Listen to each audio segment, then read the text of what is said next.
I said, I'm so sorry. I just now remembered you wanted to come on early. I can't hear you. Oh, hello. No, that's okay. I just wanted to make sure I've done a few of these, but you never know. So you just want to make sure the technical works. And I'm like, oh, so I'm like, okay, I have a few more minutes. I can get this done. I don't need to be on so early. And then I'm like, oh, crud, I did need to be on. It's totally fine. I actually was doing that too. I got sidetracked and I was like, oh yeah.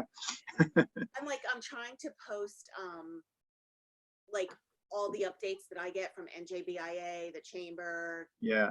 Brookdale, SBA, you know, all these kinds of things. Well, you know, I was on webinars Friday from 2:30 on, so I really do a hard cutoff when I'm done. Sure. I'm done. Oh yeah, you have Look to. at it for the weekend. Well, everything came in after 3:30 on Friday. I just posted, like, you know, and of course that was Friday's news. Today is Monday, you know? Right, right. It's a minute by minute kind of thing. Exactly. Exactly. So thank you for doing this. Oh, my pleasure. Thanks for the chance. Now you'll basically sort of start everything off and then I just do share screen and run with it. Yep. And Seems easy enough. one of the guys that's on the phone is Richard Bundy. Did he call you?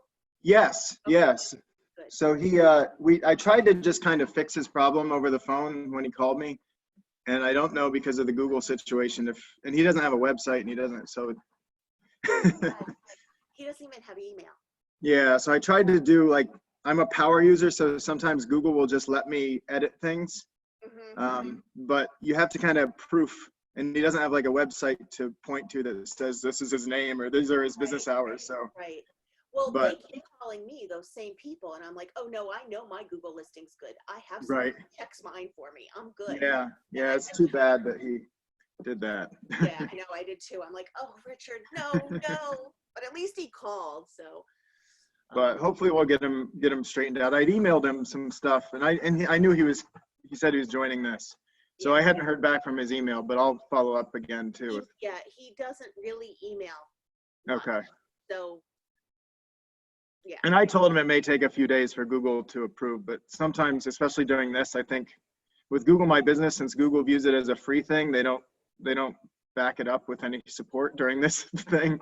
Yeah, So right. it's very frustrating. Right. So, all right, I'm going to let a couple other people in right now. We have a couple people joining us, so I'm just going to start admitting, and then we'll give it like 5 minutes after the start time to make sure everybody's here, and then we'll. Sure. I hope it's okay. I threw the EMACC on there on my background. We're perfectly happy to have that. No color coordinated with your background, you know? Thanks.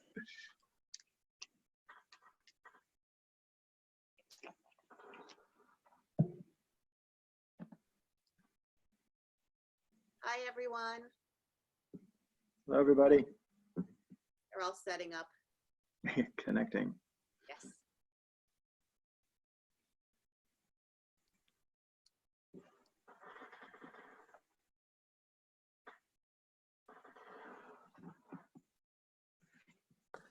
Okay, I'm here. Good morning. Good morning, Jill. Good morning.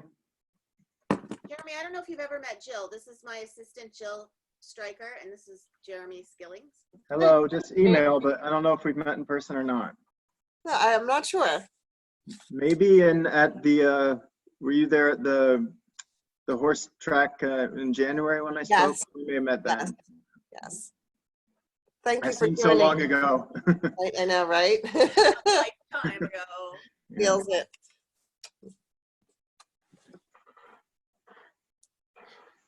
Okay. Here we go. So I have our participants muted for now. I usually do that, Jeremy, if that's okay. But if you want me to unmute them, I can do that. No, well, whatever you want to do at this time. I don't mind talking to people, but Okay. Let's say whatever you hello. normally do. We'll let everybody say hi till we get started. Hello. Oh, there's Richard. There's Richard. Chris Ryan. We have Julie Gill. See, Doug Godfrey's on. Hello, everybody. Good morning. Almost afternoon. Right. So I was just talking to somebody from another company who has been doing a lot of the Zoom meetings. Yeah. She chose not to show her face on a Zoom meeting because it wasn't a meeting really. It was just like a webinar, so she was just listening. So she chose to just listen and not show her face. And then hi, Brittany. Hi. It's nice to see you. Yeah, you too. Thanks. So she chose not to show her face, and then on social media, the company that was doing the webinar posted the picture of the screen of all the people, and hers was the only black one with a name across it because she didn't show her face. She's like, I was mortified, except I wasn't, because I didn't really want them to show my face. Right. She goes, but I looked really weird, this big black blob. So I'm like, I just like seeing people's faces because it helps me feel more connected, but it's Right. not a requirement. Especially these days, we don't get to connect as well.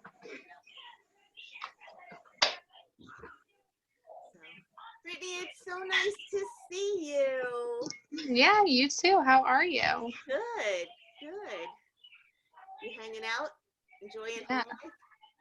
Yeah, I actually they let me start working again. They So, did? Oh, yeah. yay! Yep, I'm I back. didn't want to ask out loud, so I was gonna wait later. No. Great. That's good. Yeah. That's good. They must have did they get their payroll loan? No, they found out that a lot of people still want to host events for like the rest of the year, so they needed. People are still planning. I don't think people have stopped. Yeah. I know we haven't. So. Yeah. I know. Who knows what the new normal is gonna be? Exactly.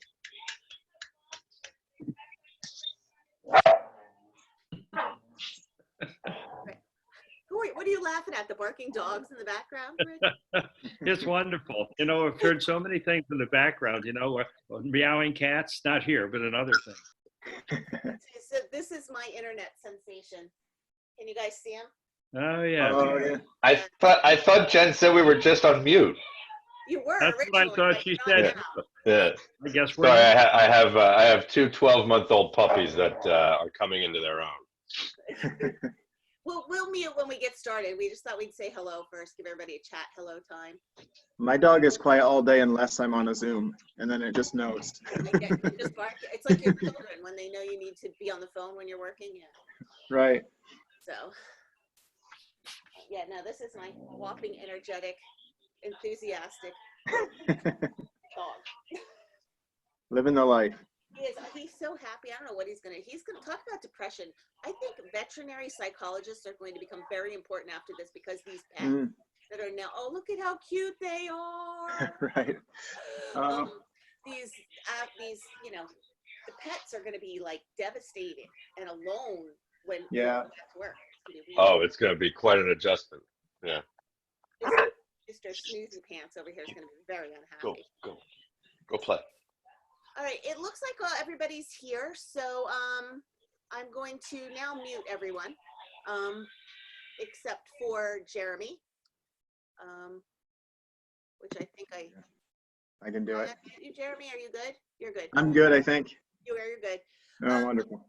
So I just want to welcome you all back to another EMACC Connections. Today we have Jeremy Skillings from You Can Be Found. He is an SEO and Google expert. And, you know, especially when everybody's gone to this new not new, but totally up-speeded and constant email and computers and how to market your business in a totally different way. We thought Jeremy would be an awesome person to share some skills and some tips for us. So with that, I'm turning it over to him. If you have any questions, either raise your hand or chat them in the chat box. Wonderful. Thank you so much for the opportunity. It's great to get a chance to talk to everyone today. And everything I say today, although we are in a unique situation, it all is going to hold over when things get back to whatever the new normal is as well. But I'm going to use a couple examples for sort of where we're stuck in quarantine and the ways you can possibly take advantage, as a lot of us are pivoting, at least with the way we do business, to sort of adjust to the situation we're in now. And I'll get it here so you don't have to stare at my face anymore. Share it all. Let me know if, oh, there we go. That looks great. Slideshow from the beginning. We get a nod if you can see that. Full screen, wonderful. All right, so I'm gonna start off today. I want to give you things that you can sort of do today to help yourself. This isn't a sales pitch, although I'm always here to help people when it gets a little bit too complicated.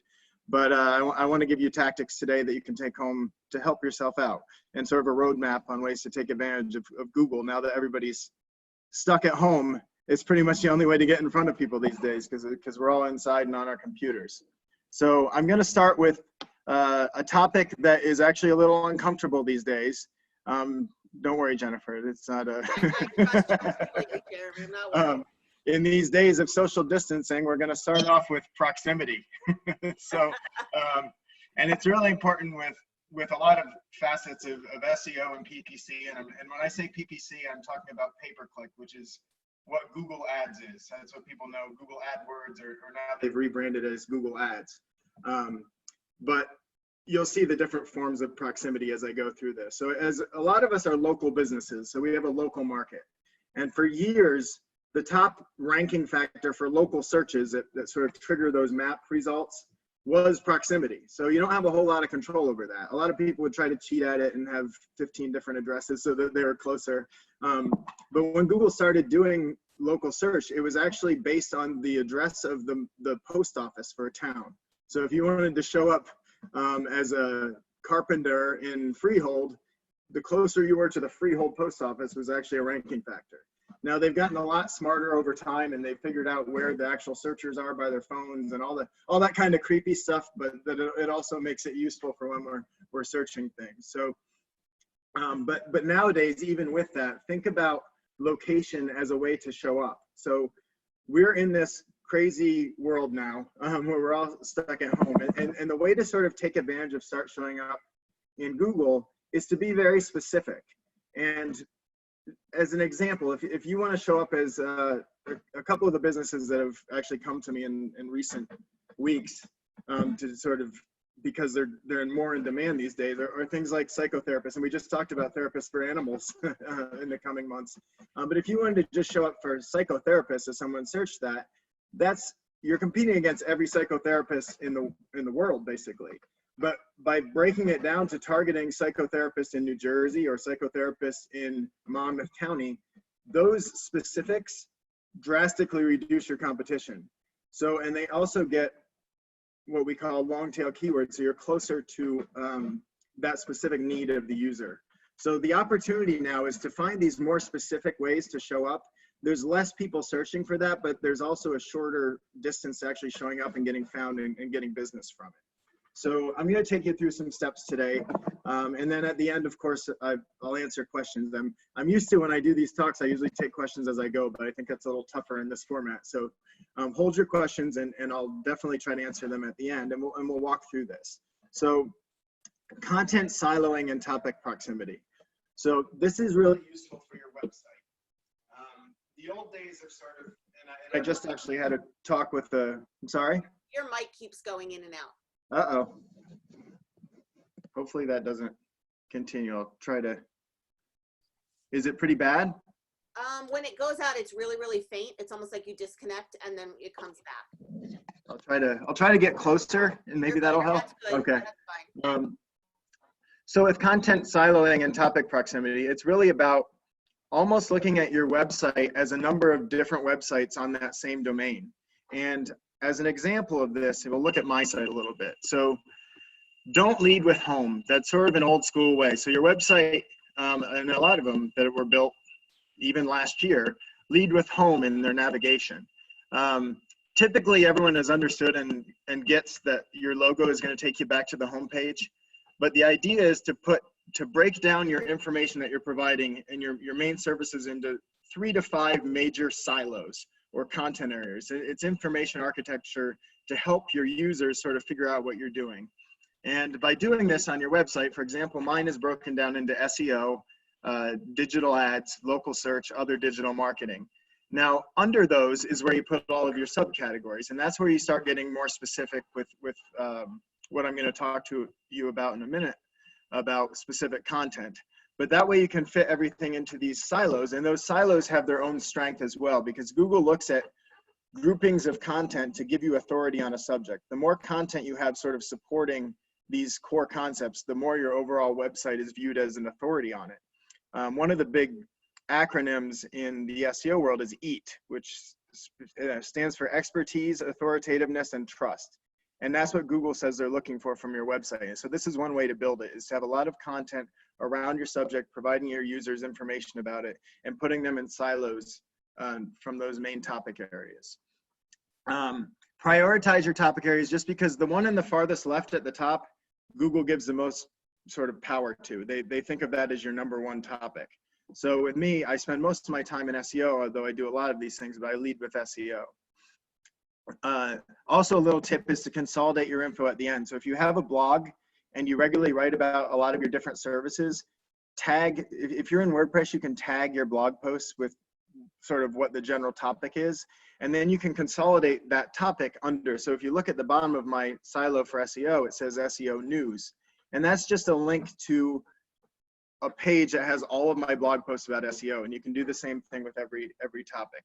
And I find myself doing this, I'm speaking with my hands and I realize you can't see my hands, but we learn that as we do Zoom talks. But and then of course connect with links. If you're talking about one subservice and you reference another one, link over to that page in your site. The more internal linking you do on your website from one thing to the next, the better it is for users, because if you mention that other piece of information and then you have an easy path right there, that's helpful. But it also helps Google understand your site and pass around strength a little bit better.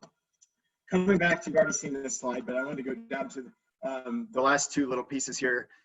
Hire you proximity sounds like horrible grammar, but another piece of the proximity is make it really easy to hire you. And it seems so basic and simple, but I see it not used so often on people's websites. You want on every page that people might land on the opportunity for them to hire you or buy from you. If you want people to call you, your phone number should be on every page. And these days, a click to call where they can just touch it and call you should be on every page. Don't make them go to the contact page to contact you. If you're trying to get them to fill out a form, you should have a button there to fill out the form right on that page. Don't make your users run around your website trying to find out where to hire you. You just want to make it easy. So just make sure that that's on every page and it's easy to hire you. The last piece is Google My Business, which has become far more important in recent years. Google's goal is for people never to actually leave Google. So they're providing more information about your business right on what's called your Google My Business, which is their representation of your business. If your pin on the map pops up with your business information, that's your Google My Business. And I'm going to go a little bit more into that here. But you basically want to take all of that content about all the different services, not necessarily all of your blog posts, but all of the things you offer should be on your Google My Business as well. And you can copy and paste it. It's okay to, if you have a really long blog post or something, you might not, but you would want to summarize it. So real quick, and you could spend a half hour or an hour just helping people get their Google My Business claimed, but go to business.google.com and you want to make sure you have a Google account. And I'd also recommend you use the same Google account for all of your business sort of interactions with Google. If you have Google Analytics, which is a free tool they offer that shows you the traffic on your website, if you do Google Ads, you want them all to be on the same account because they can connect each other and give you better, more valuable information. If you look in the upper right there, if you land on your business and you see that Own This Business link next to the Claim It, that's how you claim your business if it already exists. You just click on that Own This Business. Can people see that? Mm-hmm. You click on that and it'll take you through a process. And again, you need to have a Google account. It'll force you to create one if you don't have one, but you'd want to use the same one for that you use for ads and analytics. But once you're in there, if you're logged in and you go to that business.google.com, the image on the lower right is what you see. That's the back end. So that's where you feed Google. I always say feed the Google beast. Give them as much information as you possibly can about what you offer.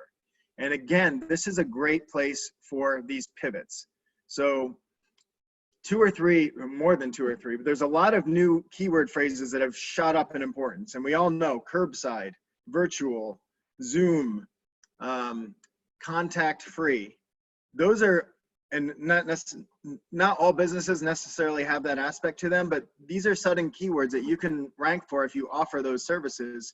And you might have a huge opportunity. You might start having more business than you know what to do with because nobody else has targeted that yet. So think about that and put it on your Google My Business and on your website. You should have a page for it. I've been helping people with personal trainers that had to suddenly pivot and offer Zoom personal training sessions. If there's a way to do it and pivot to it, think about it because there's opportunity there. And when this is all over, there's always opportunity. Think about your business all the time and new things that are happening in it. And if you're the first one there with SEO or even pay-per-click, then you can start getting some of that business. Getting into the specific content and targets, just for ideas for people. We just talked about the curbside kind of stuff, and there's some obvious ones for the situation we're in right now. But think of very specific ways in which your business interacts with its customers. And think about delivery method. We just talked about curbside, virtual, Zoom. Those are big hot phrases now. Are there ways that your business can do that delivery method? Another thing to look at is customer type. Maybe you target, if you're a business to business, maybe you specialize in dentists or chiropractors. Maybe you specialize in manufacturing. Those are customer types that can make for more specific content. So you can create pages about how your business specifically interacts with dentists, and that will help you show up for when dentists are searching for dentists related to what you offer. So that's really important. In the SEO world, we call them personas. Think of all of your different types of customers and create content specifically to them. And the more specific content you have that adds up to ranking for those broad things that are a lot tougher to rank for because there's more competition. But if you have 10 different personas that you rank for those specific searches, that traffic and more specific traffic is actually going to convert better than some of the broader phrases. So just kind of take a minute while you have time here during the quarantine and think of different delivery methods you have and different customer types you have and how you can create content for them, and also put them on your Google My Business. Geography we talked about at the outset, and that's just how do you offer differently possibly for, if you're a business in Monmouth County, is your offering different between Freehold and Red Bank? Maybe it's a quicker delivery. If you're doing delivery because people can't come to you anymore, maybe you can deliver to Freehold in 10 minutes, but it would take you a little bit longer to deliver to Red Bank. All of that can create more specific content that can get you to rank for these specific things. So think that through today, once you're done with me, because there's a lot of opportunity there for ranking. Here's an example. When this all started, I created a Zoom SEO training page, and I'm now #1 in Google for Zoom SEO training. So think about these things, all these things that you offer, and there may be an opportunity right off the bat to shoot up to the top and get work for doing some of these things. Make sure you have nice, thorough content. Always want to have more than 400 words or so. You're not going to rank very well if you just have a sentence or two. So you have to put some thought into it, but that's just an example there of something that popped right away and got me to the top of Google. Specific content and targets for pay-per-click. So this has been happening a lot in the recent weeks, and it's kept me very busy. People have urgent needs to show up for pay-per-click, and the benefit of pay-per-click or Google Ads is you do show up right away. SEO sometimes takes some time. If you're a brand new website, you don't have a lot of ranking strength yet, that kind of thing. Pay-per-click is immediate. So you're paying to be there, but you're there right away. So this is an example, and I've had multiple companies that do cleaning services, and this is a pretty by the book pivot. So companies that are doing cleaning services for houses or businesses, now that this situation is going on, people are looking for disinfection companies. So this may not be something that they targeted before, but now all of a sudden they're like, we need to show up for people looking for disinfecting for the virus.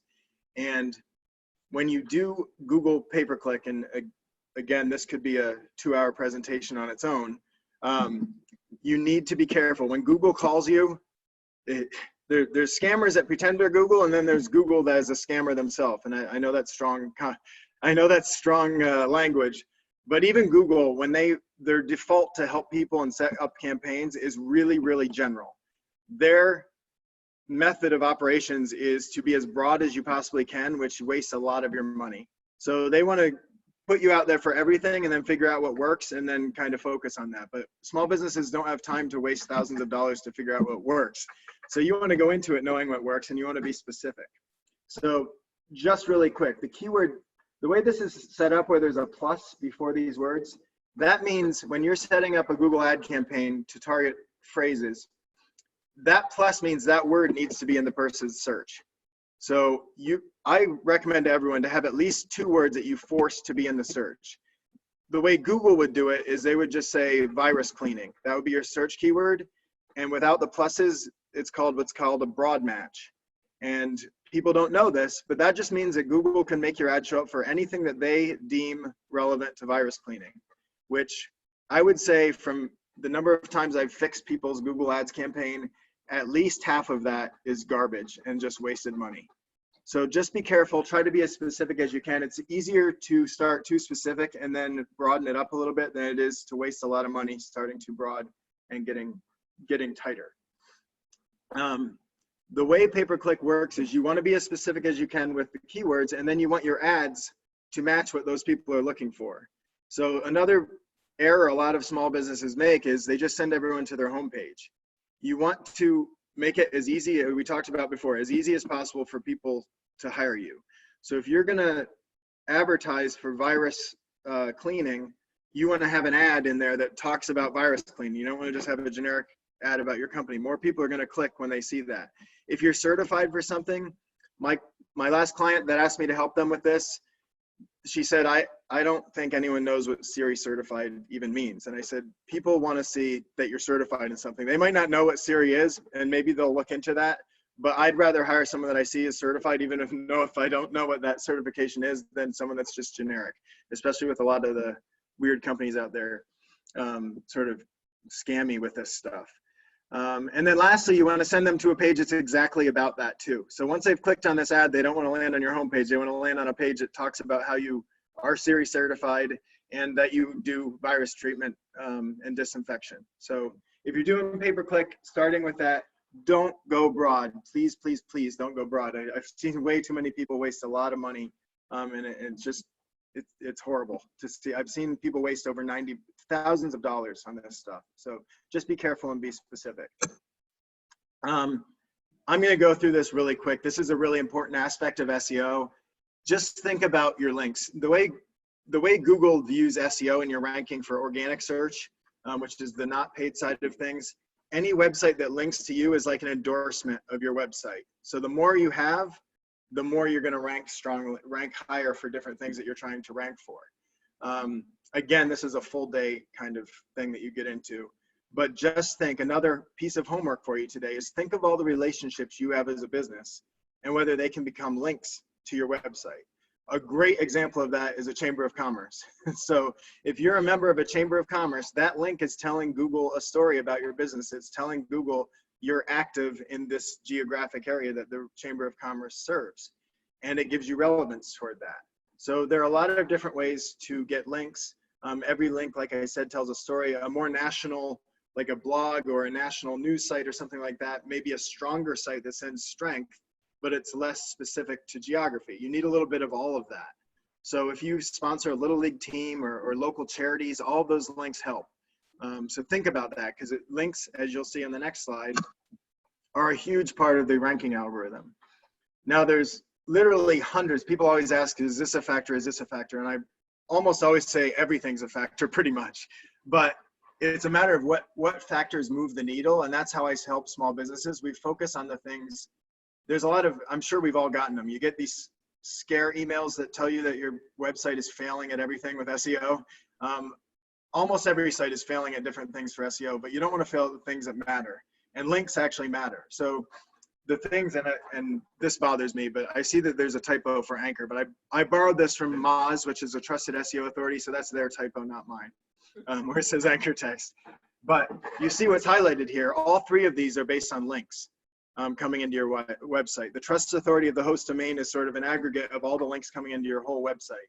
The link popularity of the specific page, so if you have a specific page about your Zoom training, that page, any link going directly to that is going to strengthen it even more. And then the anchor text means if someone's writing a news story or a blog post and they link to you, the words that are used for the link, that actually matters. So that's telling Google a little bit about your business as well. So think link, as I said. And if you're not a member of EMACC, join EMACC, because that's a nice foundational link to show that you matter in this general geographic area. now we move to reviews, and reviews are complicated as well. So I'm going to try to go through these quickly, and definitely will answer questions on these. So reviews are really, really, really important. And in the long run, they're probably going to replace links as the #1 ranking factor. The trouble right now is there are so many people cheating at it. Google hasn't quite figured all that out yet, but they matter. And they matter in a way that a lot of people don't realize. People are so focused on their review score. As long as you're doing a good job, you're going to get decent reviews.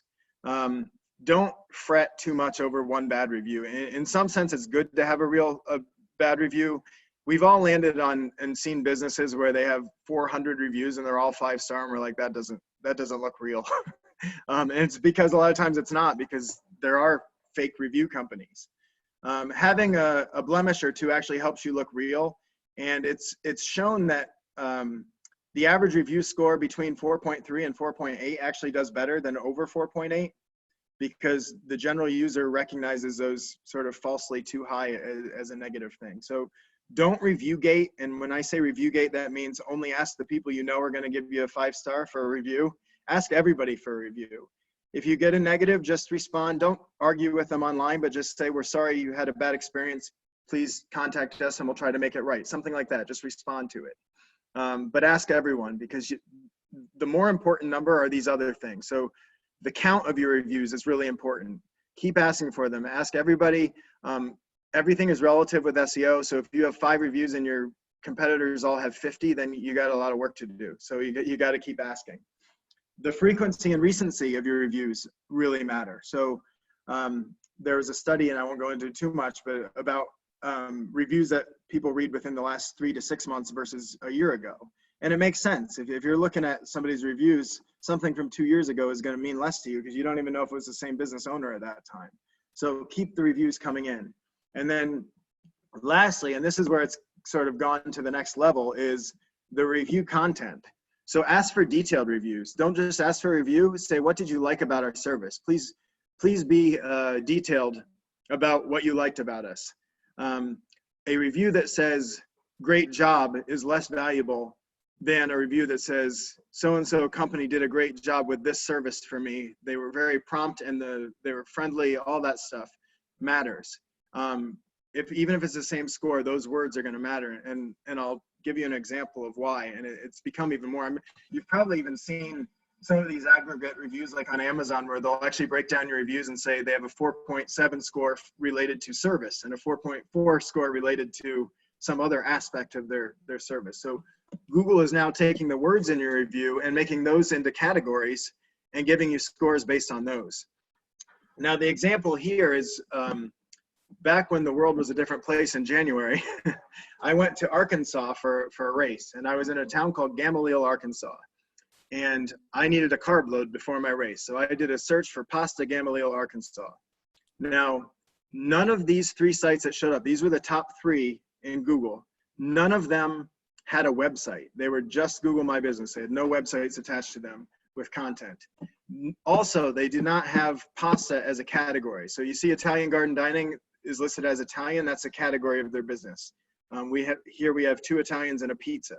So pasta is not mentioned anywhere on these sites except for in reviews. Those 3 reviews talk about how this restaurant provided pasta and they liked the pasta. And that's why it showed up as the top in Google, because Google trusts what other people are saying about you more than what you're telling it. So more and more, get detailed reviews as much as you can.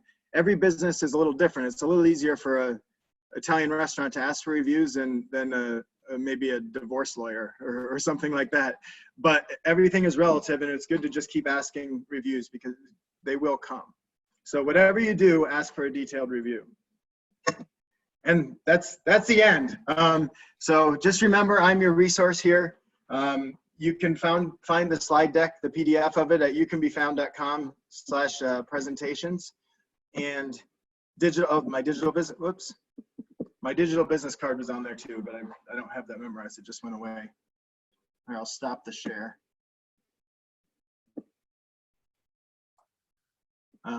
But yes, you can get that presentation at youcanbefound.com again /presentations.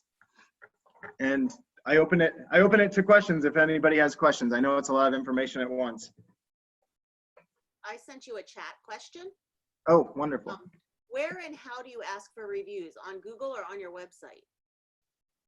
So typically the way we do it, and I have a sort of a tool that helps with this, but you send out an email and you'll give them a link in the email and say, can you please leave us a review? And it'll send them to the best place for Google to get a review is a review on your Google My Business. Okay. But they do see everything. So they see if you show up on Better Business Bureau and that kind of thing. I usually give 3 or 4 links just to give them a choice because some people hate Google, so they don't want to leave you a review, but that gives them another choice to go somewhere else. So yeah, and the tool I have actually will take your reviews and import them into your website. So if you want to create like a testimonials page, it just brings your Google reviews over and publishes them there for people to see. It'll do that.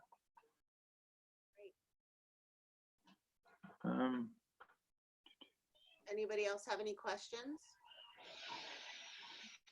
Well, I've got one. One of the things I offer is telephone sessions for people that, for whatever reason, are unable to come to my office like this time. Is that something that should be advertised? Definitely. I would create well, if you have a website, I do of sorts. I have it with Psychology Today, which it will, at a subsequent time, Jeremy, maybe you and I can look at that and figure out. Yeah. And on the Google My Business, I know we tried to get your edit changed, and I'm not sure if I think it's still sort of stuck in status. So what we'll need to do is you and I claim your business, and then on the Google My Business, you'll want to add it too as a specific service. I would write like virtual/telephone counseling, that kind of thing. And then of course, like I was just talking about, if I know it's more of a sensitive subject, but ask for reviews. And if they mention they did a telephone session with you, that's great too. You're one of those examples that might be a little more of a sensitive subject for people though, for reviews.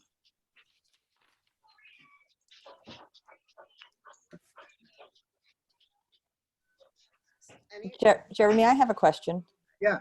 So I don't really have I have a website built, but I don't really use it. I work for a consulting company as well. So I'm just sort of going into rethinking the website and kind of breaking into the New Jersey market. Most of my work's in New York. Sure. I got caught up, I guess, taken a little bit by Yelp. Like they reached out to me and someone said, no, this is a good program, do it. And next thing I knew, I had a bill for like hundreds of dollars for something I didn't even use. And it was my fault. I'm usually think I'm pretty good at that, but I didn't really pay attention to what they upsold me. But Google My Business, it's not like Yelp.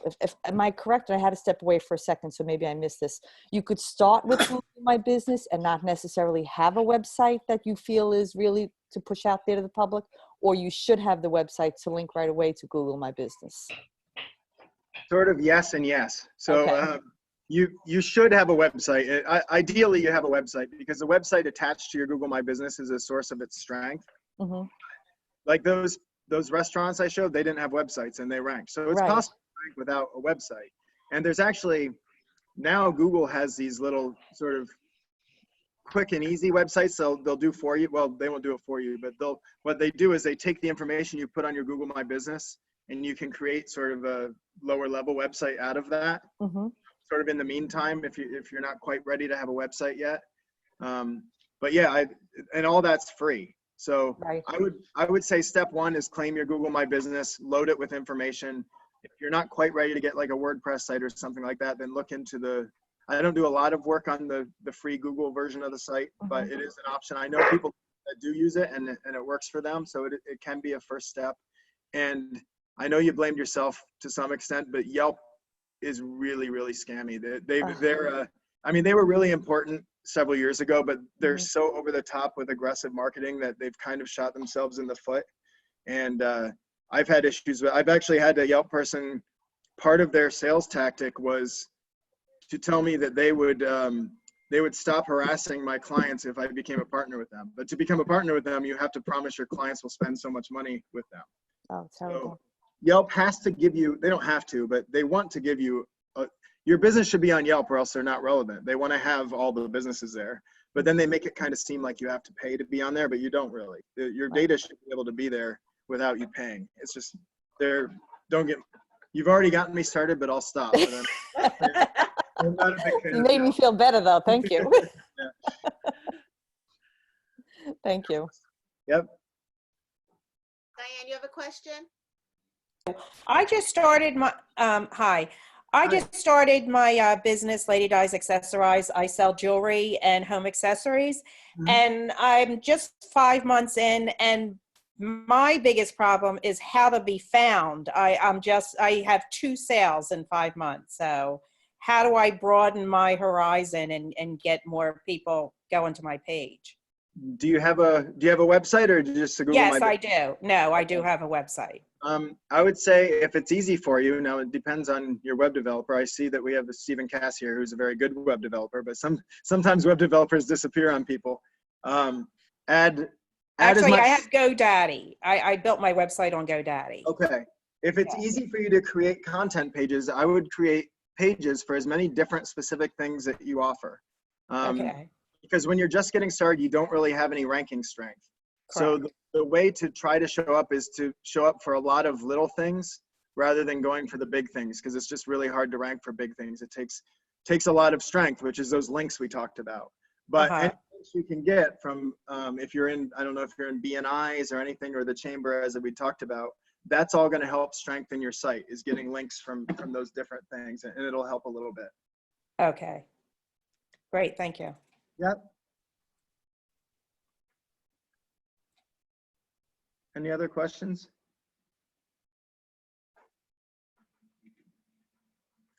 So I have a question then. If nobody has a specific question, if I pulled up the chamber website now and shared the screen, can you point out on my specific site, and I don't mean just for me, but to actually be looking at a site that someone else is, and say what, all right, and then I hope Steve doesn't have a fit over this one. As Steve knows, this stuff is changing so fast that's why you want, it's actually why you want someone like Steve to have sort of maintenance plan with you, because you can roll with the punches, and when things change, he can come in and help tweak it. And he's been helping me tweak a lot since this, but would it be all right if I did that and you kind of talked real quickly about the points on my site that you were speaking about? Like Sure. the home button and that kind of stuff. So let me see if I can do that. But I mean, is that okay with everybody else, or does that feel like not so good? Steve, you can chime in too if you. I'll just really quick, I don't want to, I was on a call in the middle of this, and then, hi everybody, I'm Steve Cass. I'm with SureSite Web Designs. You're so funny, Jennifer. You messaged me, you go, shameless plug, Yeah. I wasn't trying to do that, but I just, bottom line is, we do all custom web development. So if anybody needs any help or has any questions, ask questions is free, and during this time especially, just reach out. I'm on the EMACC website, so just take a look. Search for SureSite, ShoreSite. Oh, stop, sit down. All right. I'm muting myself. I'm gonna pull up our site, and we're gonna. And the go over our silo site. stuff, I was talking about was as new as February. I was at a conference, and that was one of the sort of newfound cutting edge type things. So that's how new that is. Just shows how quickly all this stuff changes. Okay, so this is. Can everybody see my screen? Yes. Yes. Yes. Okay. I'm working on the double screen thing here, and it just went over to the other screen. I didn't realize it wasn't going to be on this screen anymore, so I'm so confused. Okay, so we all know that if we click this, we go to our home page, which this Right. is our home page. Mm-hmm. Okay, and you mentioned the one to the far left is the one that drives the most attention. This is our about page. Very good. Yeah. So for the longer term, that might go. It's tough because you're a very unique situation too, because you're a chamber. So maybe that is I always say, think about what the user wants, but maybe the user really wants to know all about the chamber.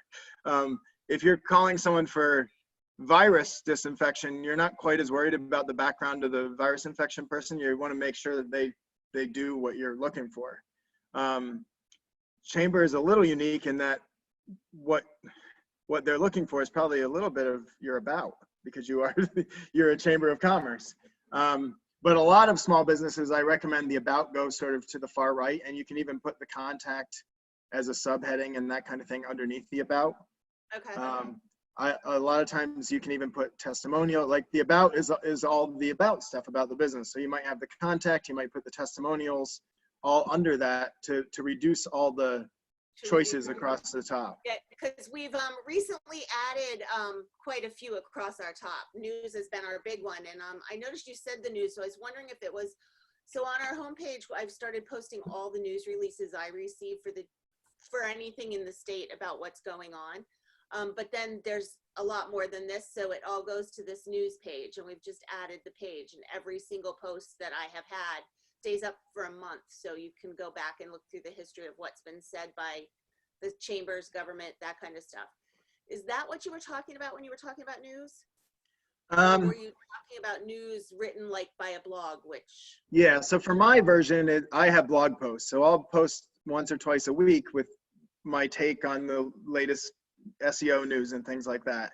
And I'll tag my post. If it's about SEO, I'll tag it SEO. If it's about local search, I'll tag it local search. And then in that silo, at the bottom of SEO, you can just go to all of my latest blog posts on SEO. So yours is a little bit different because yours is more general news. And I think especially right now, news is one of the main things that we want to come to the chamber for. You're collecting all this, and it's a valuable service that you're offering. Now, when we're not in COVID situation, and it may not be as fundamental, maybe that goes over underneath the about us or something like that.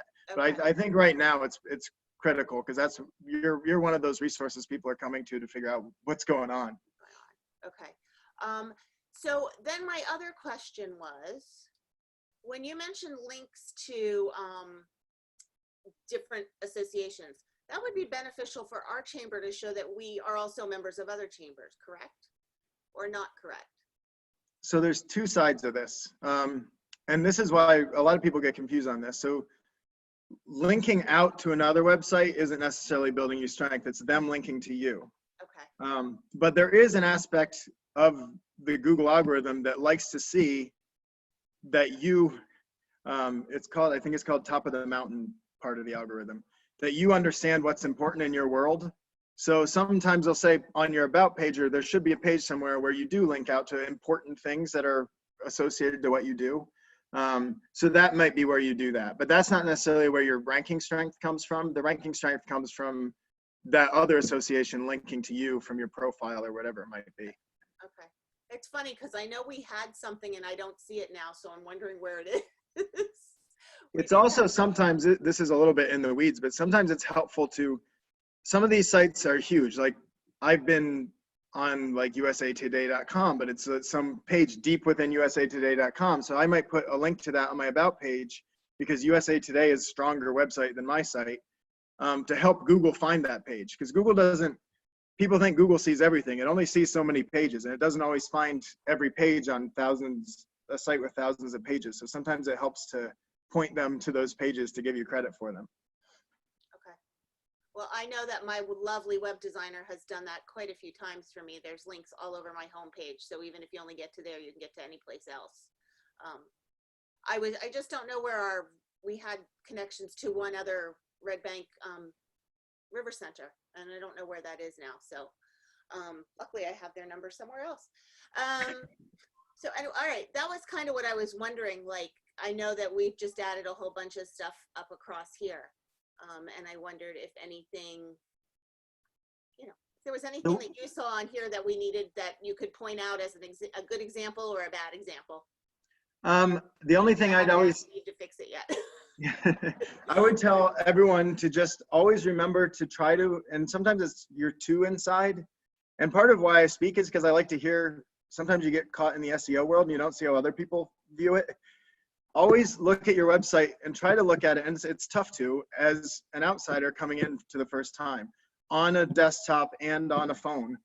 And is that a good user experience? And sometimes when you put that hat on and approach it from that way, things appear to you that you don't normally see. So I just say with everybody's website, just look at it and like, oh, I didn't realize one of those things I talked about before, people don't put their phone number on every page, and I'll talk like, what do you want people to do? Oh, I want them to call me. I was like, but your phone number isn't on you don't think of that stuff. And another plug to the beautifully haired Steve Cass, he thinks of that stuff, but not every not everybody does. So you got to approach it with that angle. Say how when I look at my site would I view it as a user that's coming to hire me? Am I making it difficult for them to just hire me? That's the goal of this, is to get hired. So just do that every once in a while, or have a family member that's not so close to it. Just say, hey, can you just look at my site, and as if you were a business that wanted to join the chamber or whatever it might be, and tell me, don't hold back. Tell me if it's frustrating for you, that kind of thing. Great, thank you. Does Mhm. anybody else have any questions?